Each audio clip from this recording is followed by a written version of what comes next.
15 minutes away from world annihilation. I mean, your life's truly hanging in the balance. It becomes even scarier when you consider that it all boils down to a proverbial chess game between three overzealous men with the power to end the world like that.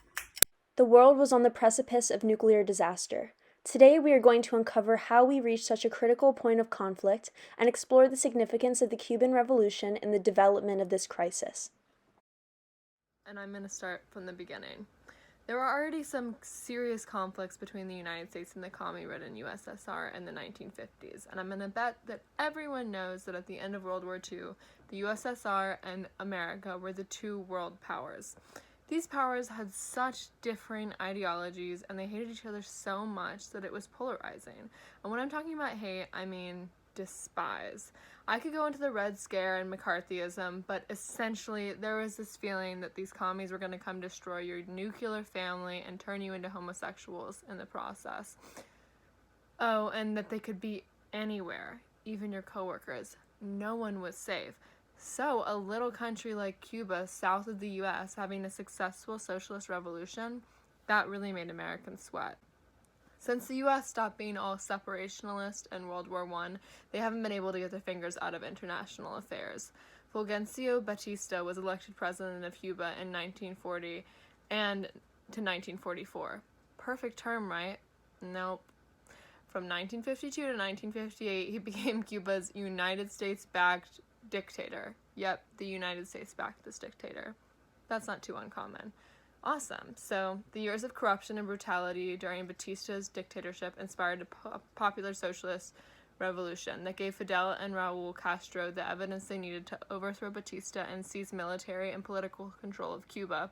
Batista's reign also related this emergence of the socialist revolution to a common disdain of American imperialism because they knew that Batista was backed by the US. And so it set the scene for communism to unfold. Things are heating up on the Cuba front. Batista is out, Castro is in.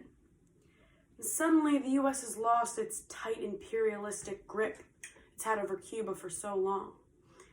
And a Cuban-American trade war is quickly unraveling. First Eisenhower tries to bar US sugar imports to Cuba, and Castro reacts by importing Soviet oil. Eisenhower's pretty ticked off by the involvement with the USSR as he tries to prevent Castro from refining that oil, in which Castro responds by nationalizing industries and banks. Then Eisenhower is losing it a little, and Kennedy takes over as commander-in-chief. And of course, Kennedy has a different idea of how to run things and how to handle Cuba's involvement with the USSR. Nuclear escalation in Turkey. Smoke him out. Castro is straight fed up with the US for not taking him seriously, so he's like, I got to be the one to stick it to them, and he says to Khrushchev, you know what, we will take the nukes. And so Cuba was so much more than a Soviet puppet. I mean, this decision made Cuba into a symbol that few could ignore, and the spirit of the Cuban Revolution demanded attention, and their possession of these missiles brought their social revolution to the main stage. And Castro understood that his crisis was bigger than Cuba, and so he was basically willing to martyr his people, knowing that the global revolution against imperialism would live on. I actually think we have a clip of one of their phone conversations. Khrushchev, there are men on the ground in Florida. If they truly understand the extent of our nuclear arsenal, an American invasion is imminent. Make no mistake, Cuba is ready to fight.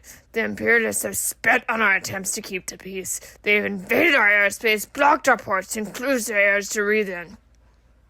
If we go ahead with sending you the missiles, the U.S. will find them and the world will descend into a war into which no one will recover.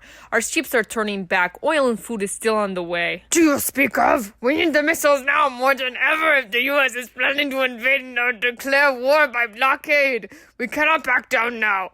I know that you want peace, but weakness is not an option. We are talking about nuclear war here, Fidel. We cannot continue to antagonize the U.S. without reproach. This is the way it has to be. This was our chance to rattle them for once. I will respect your wishes as it stands, but make no mistake, if the imperialists invade, they will have crossed a point of no return, and Cuba will defend itself by any means. Beep! So, in 1961, Kennedy stations warheads in Turkey that threatened Moscow.